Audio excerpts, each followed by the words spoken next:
पापा पापा मुझे आपका मोबाइल दो ना, मुझे गेम खेलना है। 8 साल की छोटी सी गुड़िया ने अपने पापा सोहन से गेम खेलने के लिए मोबाइल की मांग की।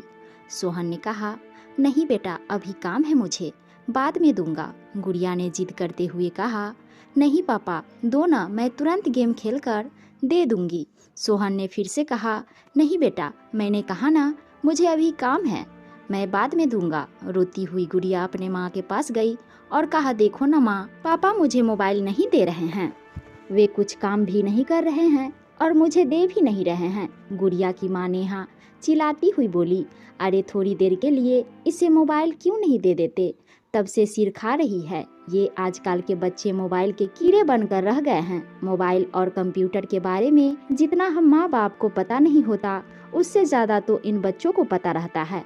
वे हमारे पड़ोसी शर्मा जी है ना, उनका बेटा मोनू की उम्र हमारी बेटी से 1 या 2 साल ही ज्यादा होगी। उससे जब देखो मोबाइल में ही घुसा रहता है। कितना एडवांस हो गया है उनका बच्चा।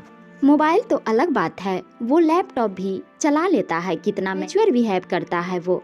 लगता है हम किसी बड़े लड़के से बात कर रहे हो। बात विचार में अपने माता पिता की तरह ही स्टाइल मेंटेन करता है। उसके माँ बाप भी तो कितने फ्रैंक रहते हैं, सबके साथ साथ बैठकर टीवी देखना, मूवी देखना सब करते हैं। कितने सारे गेम लाकर रख दिया है उसके पिता ने उसके लिए। पूरे घर में गेम की सीढ़ी बिखरी पड़ी रहती है। ऊपर से मोनू इतना स्मार्ट है कि वह खुद से ही इंटरनेट से गेम डाउनलोड कर लेता है। उनके बेटा को कभी रोते नहीं देखा। दूसरी तरफ हमारी बेटी को देखो बात बात पर रोती रहती है, हर समय मोबाइल की रट लगाई रहती है। एक आप हो कि उसे तो मोबाइल देते ही नहीं। सोहन ने कुछ सोचते हुए कहा, वो सब तो ठीक है, उसके गेम खेलने के लिए एक अलग से मोबाइल ला दूंगा, लेकिन इस तरह वो ज्यादा मोबाइल यूज करेगी तो उसके आंख पर बुरा असर हो सकता है। नेहा कुछ नहीं बोली तो सोहन ने कहा, मैं अभी किसी काम से बाहर जा रहा हूँ, लगभग 10 मिनट में आ जाऊंगा, फिर हम लोग सब मिलकर कहीं घूमने चलते हैं। नेहा ने कहा, ठीक है, तब तक मैं उसे तैयार भी कर दूंगी। सोहन भी हाँ में रजामंदी देकर घर से बाहर चला गया, लेकिन 10 बजे का गया, सोहन 11 बजने तक भी वापस नहीं आया। इस बीच नेहा ने उसे फोन लगाने की कोशिश भी की, लेकिन उसका फोन हर समय व्यस्त ही बता रहा था। नेहा को सोहन की चिंता होने लगी कि आखिर क्या बात है जो अभी तक सोहन आया नहीं। लगातार कोशिश के बाद आखिरकार एक बार सोहन का फोन लग ही गया। फोन लगते ही नेहा बोल उठी, क्या हुआ? 10 मिनट के बोल गए, 1 घंटे से ऊपर हो गया, तुम्हारा तो कुछ पता ही नहीं है।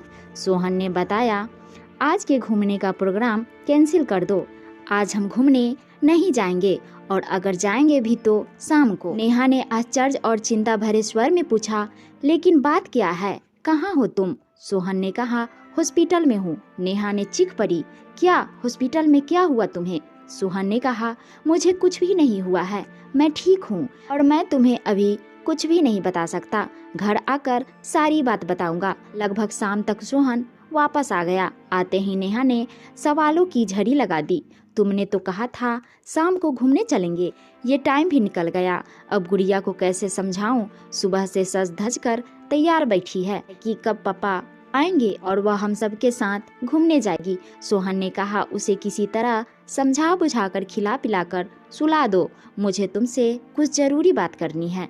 नेहा ने ऐसे ही किया। रात को सोते समय नेहा ने सोहन से पूछा, अब बताओ क्या हुआ, आज दिन भर किस काम से बाहर रहे? सोहन ने बताया, वो हमारी पड़ोसी शर्मा जी है ना, उन्हें एक परेशानी आ गई थी, उसी में लगा रह गया।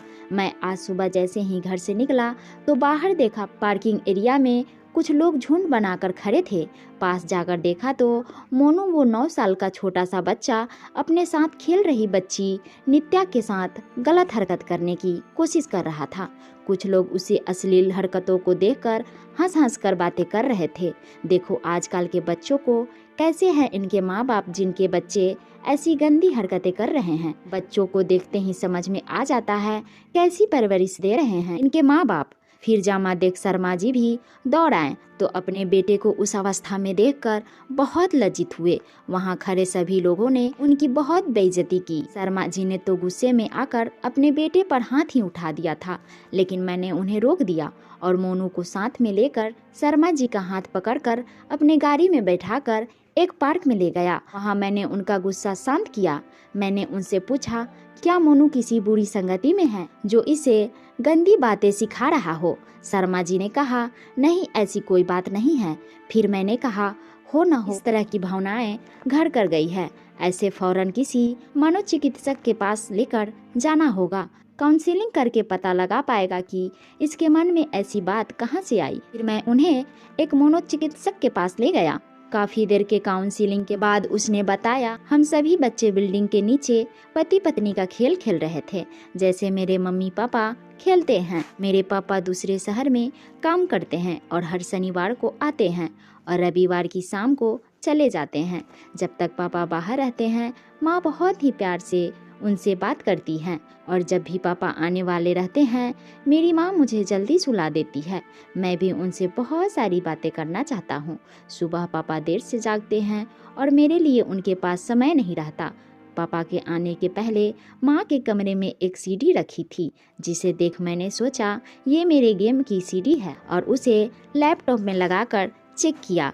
तभी माँ अचानक मुझे सुलाने आ गई। मैं भी सोचता था कि पापा के आने से पहले माँ मुझे जल्दी क्यों सुला देती है। फिर मैंने रात को सिर्फ सोने का बहाना किया और पापा के आते ही सब कुछ छुपकर देखा कि माँ उन्हें प्यार से गले लगाती है और उसके बाद वो कैसे खेलते हैं।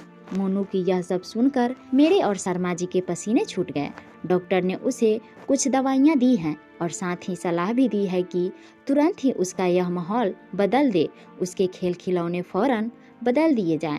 उसे माँ बाप का भरपूर समय मिलना चाहिए। उसके सामने कभी भी उस बात की चर्चा न हो। उन्हें फौरन ये जगह छोड़ना होगा ताकि समय के साथ साथ वह इस वाक्य को भूल सके। डॉक्टर ने बताया, हम लोग बच्चों को अपने बीच की बाधा समझते हैं और किसी न किसी तरह से मोबाइल, लैपटॉप और इंटरनेट मुहैया कराकर उसे व्यस्त कर देते हैं ताकि हम अपना काम बिना किसी डिस्टरबेंस के कर सकें।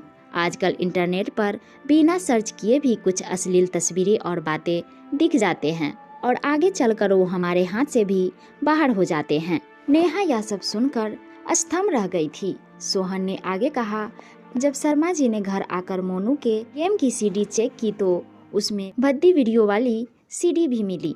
इसके बाद ही उसके मोबाइल में भी कई गलत साइट की हिस्ट्री भी थी और जानती हो, उसने तो बहुत ही अश्लील ड्राइंग भी बनाया हुआ था। यह सब सुनकर नेहा कांप उठी। उसने झट से कहा, सुनो जी, हम अपनी बेटी को अलग से मोबाइल नहीं देंगे और कभी भी देंगे भी तो अपनी निगरानी में प्रयोग करने को कहेंगे। हम अपनी बेटी के साथ ढेर सारा समय बिताएंगे और हर सही गलत बात के लिए उसका उचित मार्गदर्शन भी करेंगे। सोहन ने भी सहमति से सिर हिला दिया। तो दोस्तों, अपने बच्चे के साथ प्यार भरा रिश्ता बनाकर उन्हें सही गलत की शिक्षा देनी चाहिए और सबसे महत्वपूर्ण बात की उसके साथ ढेर सारा वक्त बितानी चाहिए, क्योंकि माता पिता होना एक बहुत बड़ी जिम्मेदारी होती है और परवरिश कोई खेल की बात नहीं होती है। क्या आप इस बात से सहमत हैं? कमेंट करके हमें ज़रूर बताइएगा।